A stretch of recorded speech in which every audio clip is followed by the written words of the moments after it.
Niks kry hom onder. Dit was die koerantopskrif wat Francois Zietsman beskryf het nadat sy lewe drasties verander het in 'n aaklige motorongeluk op die jonge ouderdom van 8 jaar oud. Little Francois was left with injuries to his face that left him unrecognizable. What happened to him and his life with God since then is truly inspiring. If you passed this man in the street, you might avert your eyes. You might presume he was born that way, or that his life took him down a hard road. But whatever you think, don't feel pity for him, because Francois Zietsman believes that God has a plan for his life. Ek was 8 jaar oud gewees en ons op die plaas gebly en een middag na skool, my ma ons almal kom haal op die grondpad, karwiel gebars, ons het so 'n ysbusie gery, my ma het beheer verloor. The van hit a ditch and rolled into the cornfields. Ek het in die mielielande wakker geword, onthou dit, ek het geen pyn gehad nie, ek het net blur gesien want al die bloed. Die naaste hospitaal was Klerksdorp. Ek was heeltyd my positiewe, maar ek kon glad nie praat nie. Ek het gehoor hoe my ma en pa net vir mekaar sê, gaan hy dit maak. Hulle het geweet ek is op pad, hulle het buite gewag, die susters, die dokters, en die susters het werk letterlik, toe my pa die dingetjie oopmaak agter, het hulle letterlik weggehardloop. En die dokters het net so gekyk en gesê, daar's geen manier nie, hulle het aardig Johannesburg toe. Dis al wat hulle kan voorstel, ambulans Johannesburg toe. En baie bloed verloor. Daar was nie tyd vir bloedtoetse enigiets nie. Hulle het net my bloed gegee, dat ek my bloed kan kry in my liggaam. A nose, throat and ear specialist and a plastic surgeon were waiting for the ambulance. They immediately took Francois into surgery, where he would spend the next 11 hours. Van hier agter my oor af reg oor, tot hier so was alles hier weggeskeer en vooroor op my bors gehang. My oog was uit, my oor was af. Hulle het hom net so teruggesit en hom vasgewerk. Die sny het gekom van agter my brein af, hier so van agter my oor. Hy was 1 millimeter van die brein af gewees. Hulle het vir my gesê, as hy 1 millimeter dieper was ek op slag dood. My neusbeen was vergrys. Wangbeen was vergrys. Dit het hulle stukkies uit my keel uitgehaal met 'n tweezer.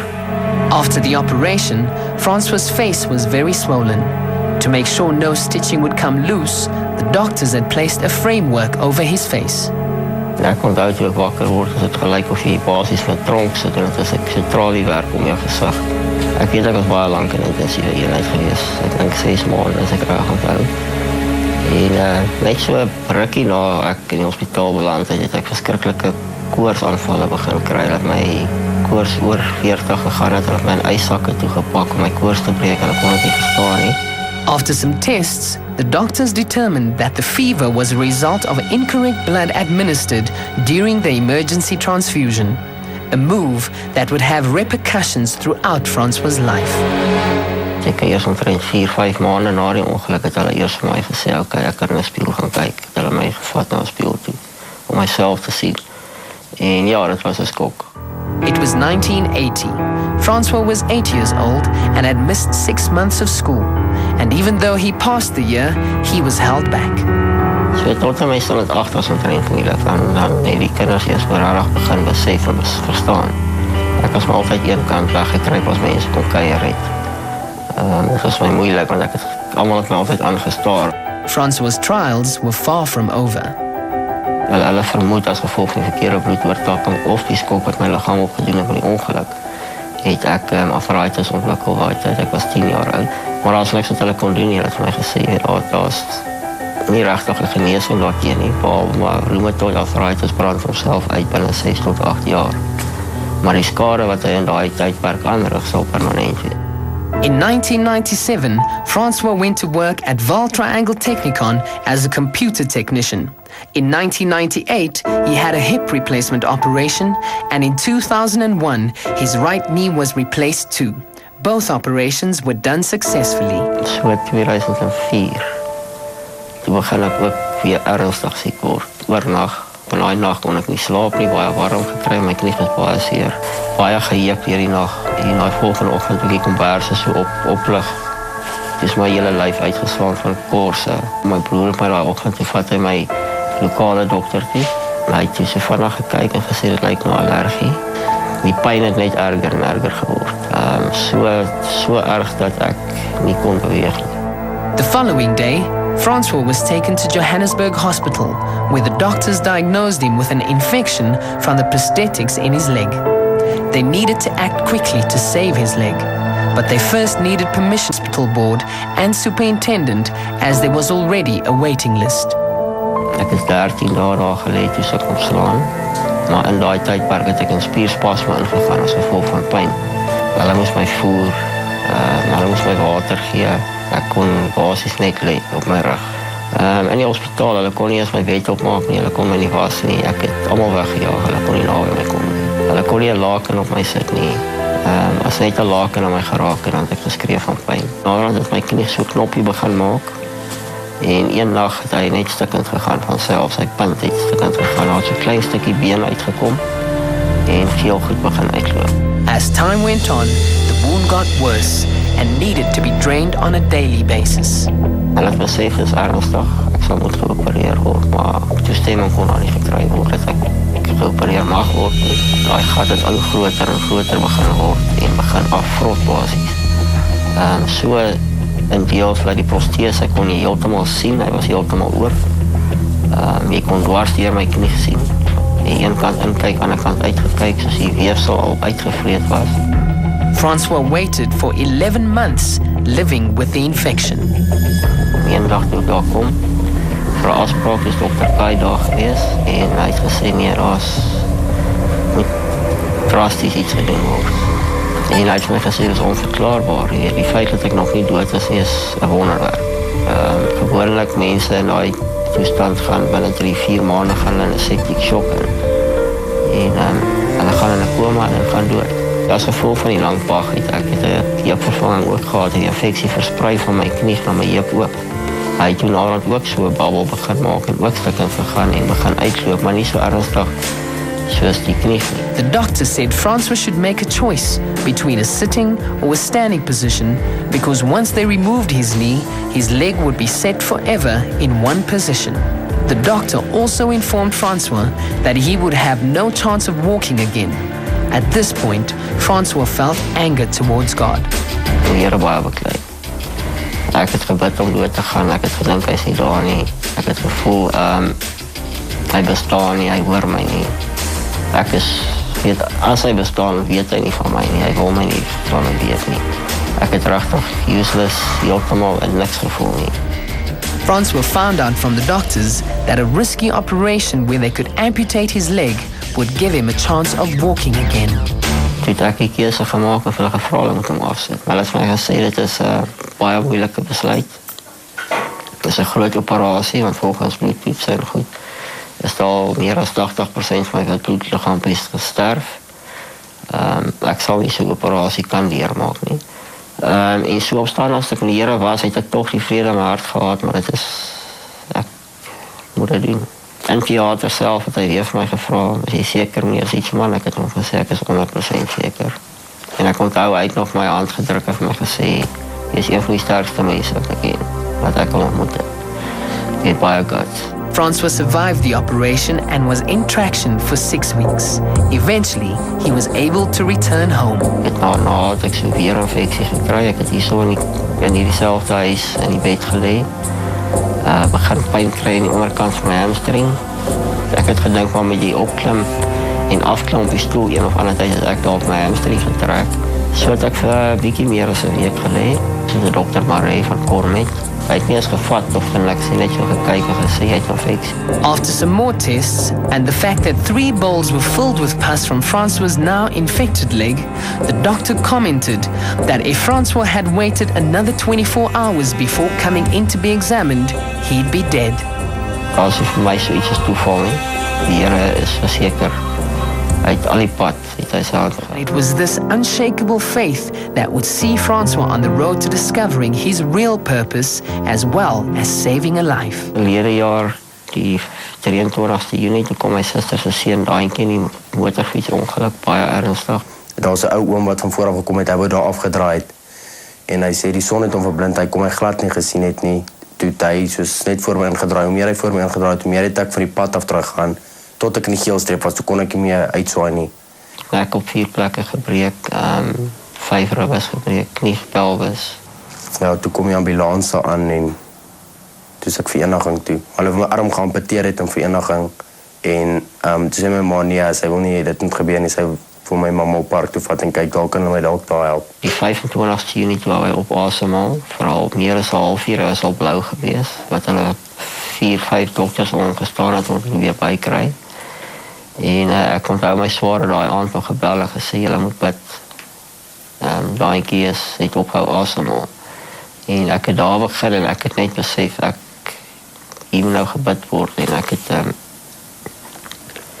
'n brief geskryf vandag en aan 'n paar vriende uitgestuur, gevra hulle almal bid asseblief bid. En die ding het uit die hele wêreld bereik. Ek het 'n respons gekry van oorsee af.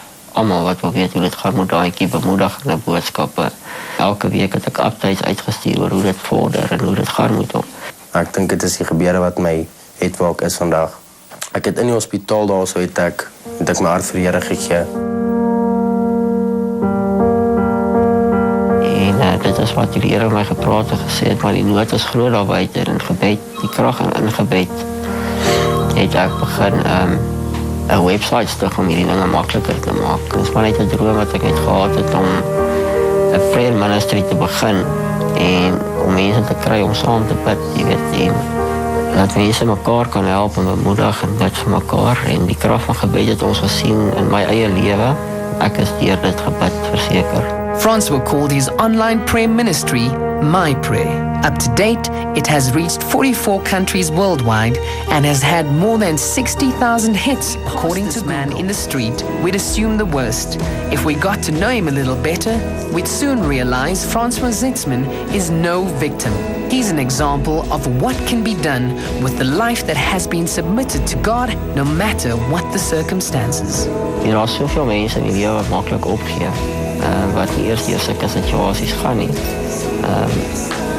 Ek kan nou verstaan iemand wat in pyn is of iemand wat in 'n rolstoel sit.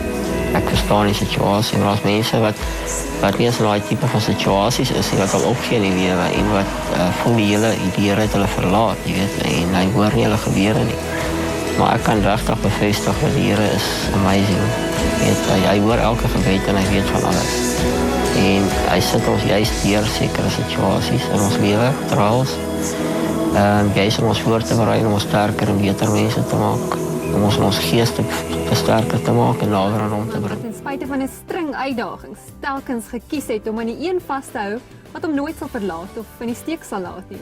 Hier is sy verhaal.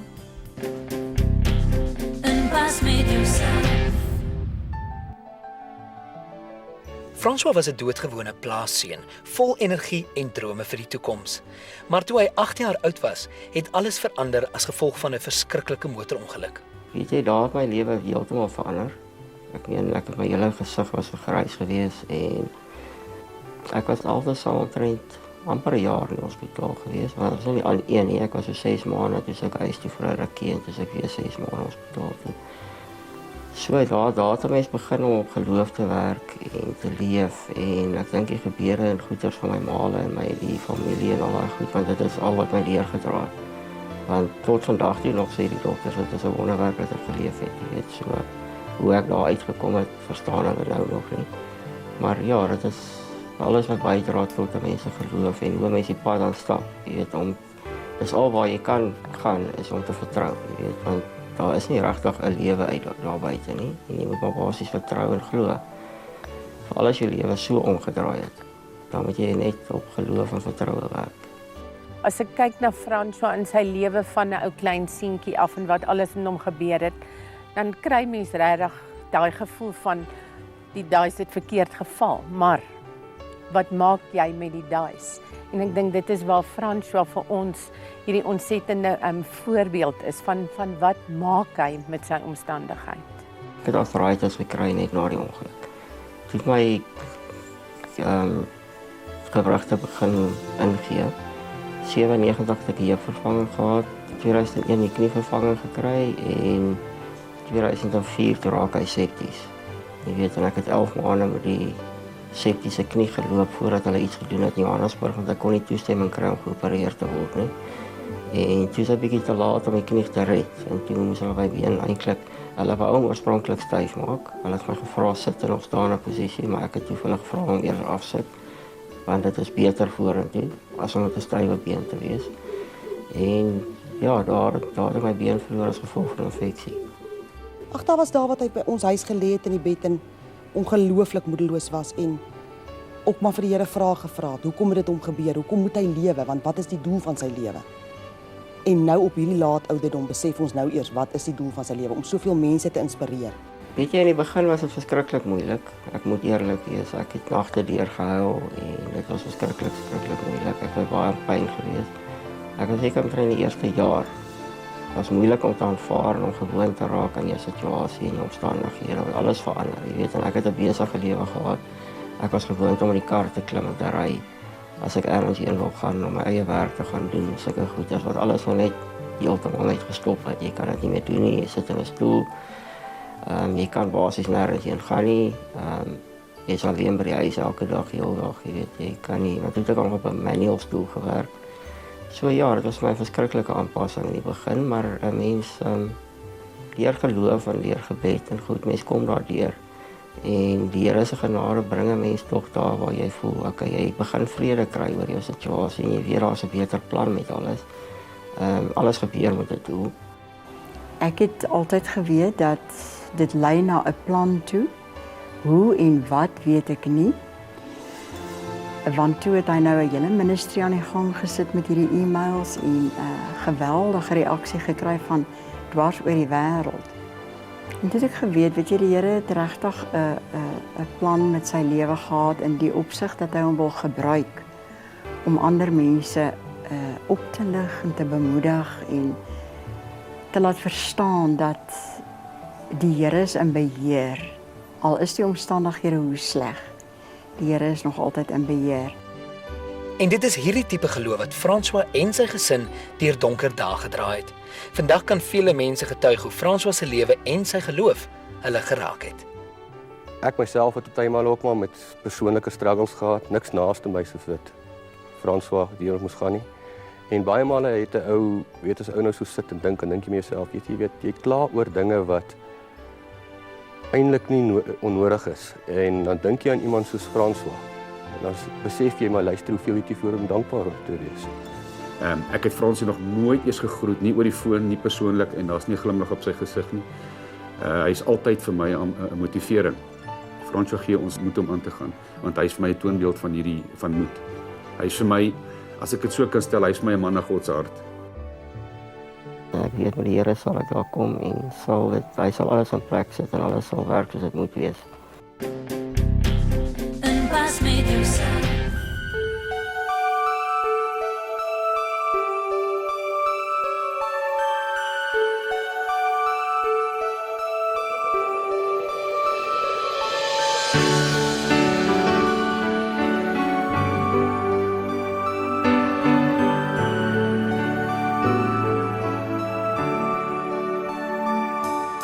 Look up ahead, stars all around you, the people, the memories of all time. Finding new light in the deepest darkness, hope eternal, love to save us all. Take my hand and let's all stand together. Be the heroes, the champions of our lives. Take my hand and conquer fear together. The shining light for all the world to see. Walking this brave journey isn't easy. Getting courage only when you dare to fight the fight. Having faith, believing in tomorrow, inspire those who are walking it alone. Take my hand and let's all stand together. Be the heroes, the champions of our lives. Take my hand and conquer fear together. The shining light for all the world to see.